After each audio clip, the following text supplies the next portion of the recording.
પણ એની પહેલા લતીફના જીવનની બહુ જ મહત્વની ઘટના જે મૂવીમાં પણ બતાવી છે. લતીફે કોઈ પોલીસવાળા સામે કે કોંગ્રેસના કોઈ નેતા સામે નિવેદન આપ્યું હતું. એના પછી એના ઉપર ગાળીઓ કસાયો અને એ જેલમાં ગયો અને 5 વોર્ડમાંથી કોર્પોરેશનની ચૂંટણી જીત્યો. તો એક આ આખો ઘટનાક્રમ કોને કે કોના વિશે બોલ્યો હતો અને કેવી રીતે એની ઉપર પગલાં લેવાની શરૂ થઈ? એ સમયે શું રાજકીય બી ઘણા બધા ફેરફાર થયા. ચીમનભાઈ પટેલની જે સરકાર હતી એ દરમિયાન કોંગ્રેસની અંદર બી ઘણી ઉથલપાથલ થઈ રહી હતી. એક સ્પષ્ટ હતું કે ચીમનભાઈ પટેલ લતીફને છાવરી રહ્યા હતા. એ દરમિયાન જ્યારે કોમી રમખાણો થઈ ત્યારે પ્રશ્ન એવો હતો કે મુસ્લિમોના સપોર્ટમાં લતીફ હતો. કારણ કે એક તરફ જ્યારે બે પક્ષો લડી રહ્યા હતા ત્યારે આ જે લતીફોનું જે સ્ટેબિંગ વોર ચાલુ થયું હતું. એ સમયે સ્ટેબિંગ ફરી પહેલી વખત શરૂ થયું હતું કે કોઈ થોડુંક વચ્ચે સ્ટેબિંગ વિશે ડિટેલમાં સમજાવો, કારણ કે ઘણા બધા લોકો જે 2000 પછી જન્મ્યા છે એમને આ સ્ટેબિંગ વાળી ઘટના ખબર જ નહીં હોય. સ્ટેબિંગ એટલે છુરાબાજી, જ્યારે કોઈ વ્યક્તિ જતા હોય તેને છુરાથી મારી નાખવાનો. સ્ટેબિંગની ઘટના એ સમયે શરૂ થઈ હતી. એટલે જે ચાલતા જતા લોકો કોઈ પણ છરી મારી અને તરત ખબર ના પડે. એ જે તે વિસ્તારમાં જે લતીફના ગેંગના માણસો જાય એ લોકોને સ્પેશિયલી કામ, કારણ કે એ સમયે હતું કર્ફ્યુનો માહોલ હોય, કારણ કે ક્યારે બી બે કોમ સામે આવી જતી હતી. ત્યારે લતીફના ગુંડાઓ જે તે હિન્દુ એ વિસ્તારોમાં જતા અને જે હિન્દુના છોકરાઓ કે છોકરીઓ જે બી જતી હોય તેના છરીઓ મારી દે. દિવસની અંદર 30 થી 40 લોકોના સ્ટેબિંગ થતું હતું દરરોજ.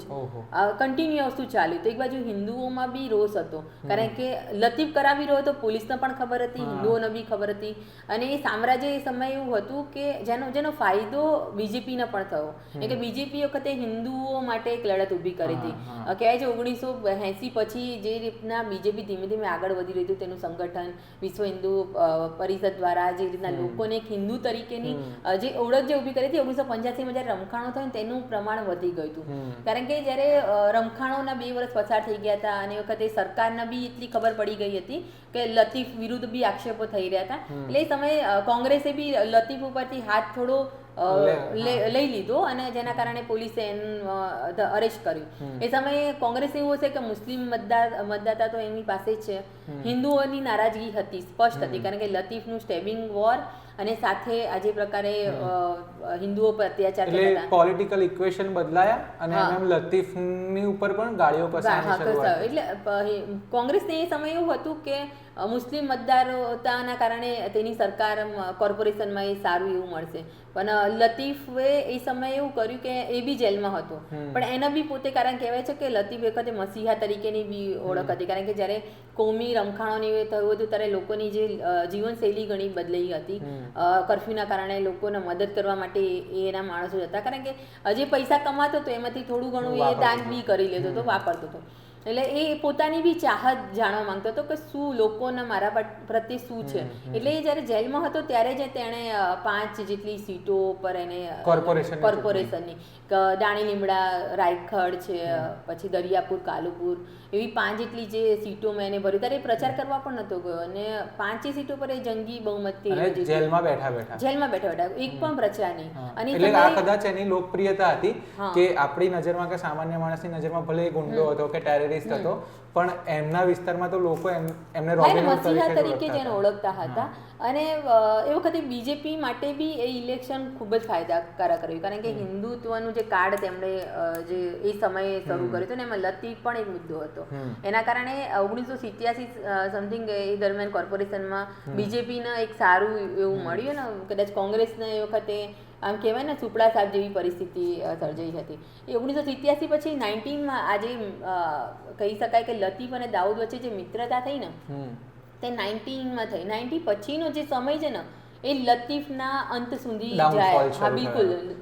જેમાં ગીતા જોહરીએ પહેલીવાર જ કદાચ એમના પોપટિયાવાડમાં એ પહેલી જ એ મહિલા અધિકારી તરીકે, જે પોપટિયાવાડમાં એવું કહેવાય કે કોઈ અધિકારી કે કોઈ પોલીસ કર્મચારી ત્યાં અંદર પ્રવેશી ના શકે એટલો ડર હતો. અને ગીતા જોહરીના કારણે એને પોતાના ગઢ જેવા વિસ્તારમાંથી ભાગવું પડ્યું. એટલે એ જ્યારે કિસ્સાની વાત કરીએ તેમાં ગીતા જોહરી સાથે A.K. જાડેજા સાહેબ જે હતા, જેમના હું મળી હતી, અત્યારે આપણી વચ્ચે નથી, એમનું બી અવસાન થઈ ગયું છે.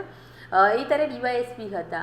જ્યારે ગીતા જોહરી ઓલરેડી જ્યારે એમના લતીફનું દબાણ જ્યારે વધ્યું, કે લતીફનું પછી બોમ્બે અને અમદાવાદ અવર જવર થઈ હતી, કેમ કે દાઉદ સાથે બી એનો ગઢ હતો. શરીફ ખાન એનો શાર્પશૂટર બની ગયો હતો. શરીફ સાથે એનો ભાઈ જાવેદ પણ ઇન્વોલ્વ હતો. તો એ સમયની વાત હતી કે એને તેના પોતાના કોન્સ્ટેબલોને ત્યાં એક બાતમીદાર બનાવીને મૂકી દીધા હતા, કારણ કે ત્યાં જે લતીફના કોઈ વ્યક્તિ બાતમીદાર બની જ ના શકે. એની બાતમી આ બધી કે એટલો ડર અને દહેશતનો માહોલ હતો ત્યાં. એટલે પોલીસ જ પોતે કોઈ મજૂર કેવી રીતના બની ત્યાં બાતમીદાર બનીને જાય. તે દરમિયાન ગીતા જોરીને જ્યારે ફોન આવ્યો કે લતીફ આવ્યો, ત્યારે એના અધિકારીને બી કહેવા ગઈ, પણ લોકો એક મહિલા તરીકે એના પર કઈ હસી ઉડાવતા હોય અને ટ્રસ્ટ બી નતા કરતા કે મહિલા શું કરી શકશે. પણ એ કહેવાય કે એક મહિલા અધિકારી તરીકે તેમનું એક ડેરિંગ કહેવાય કે પોપટિયાવાડમાં જ્યારે પુરુષ પોલીસ અધિકારી જતા ફફડતું અથવા નહીં જઈ શકતું લતીફની સામે, અને એમને એક સાદા ડ્રેસમાં રિક્ષાની અંદર આખું ઓપરેશન પાર પાડ્યું હતું. એ ખરેખર જબરજસ્ત બહાદુરી પૂર્વક એમને ઓપરેશન બહાર પાડ્યું હતું.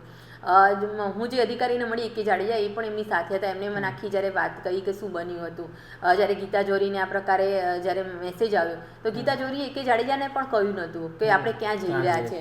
એક અને જેટલા એમની સાથે પીએસઆઈ 3 ટીમો જે બનાવી હતી 3 અધિકારીઓની, એ તમામને એ લોકો એક જગ્યાએ બોલાવ્યા, સ્પષ્ટ કહી દીધું કે કોઈએ યુનિફોર્મ પહેરવાનું નથી, લોકોએ સાદા ડ્રેસ પહેર્યા. અને પછી તેઓ રિક્ષામાં ત્યાં પોપટિયાવાડ જ્યારે જવા નીકળ્યા ત્યારે એમને કહ્યું કે લતીફ આવ્યો છે, આપણે પકડવાનું છે. કારણ કે જો કદાચ એ કોઈને એડવાન્સ કહી દે તો વાત લીક થાત અને પેલો ત્યાંથી ફરાર થઈ જાય.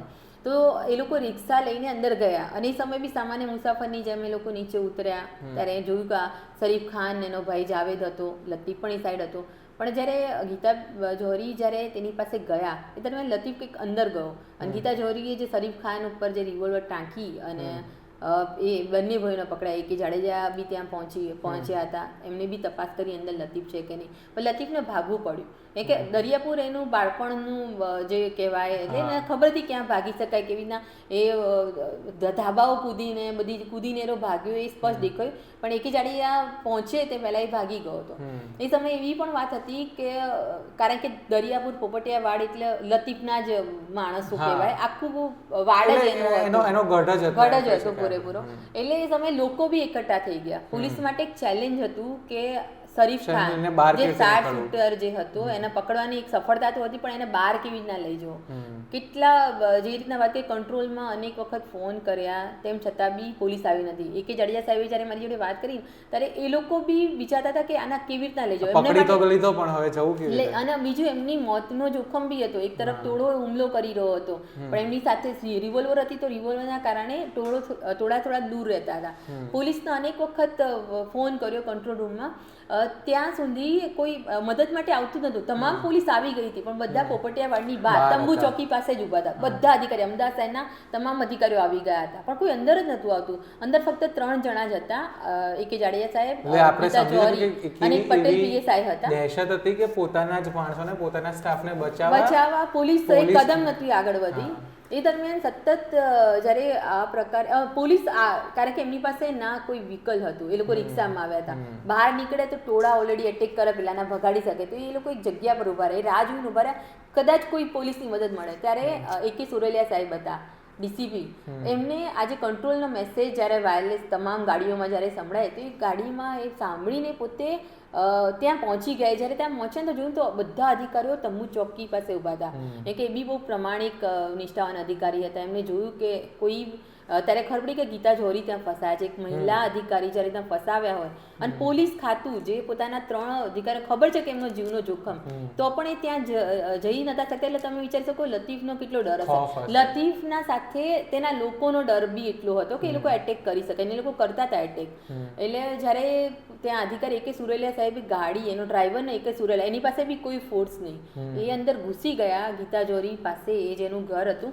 કે પોપટિયાવાડની જ અંદર ગલી આવે ત્યાં બીજા નંબરનું જે લતીફનું ઘર હતું, ત્યાં અંદર પહોંચીને ગાડીમાં શરીફ ખાન એના ભાઈને જાવેદ સાથે બેસાડીને એકલા ગાડીમાં બહાર લાવ્યા.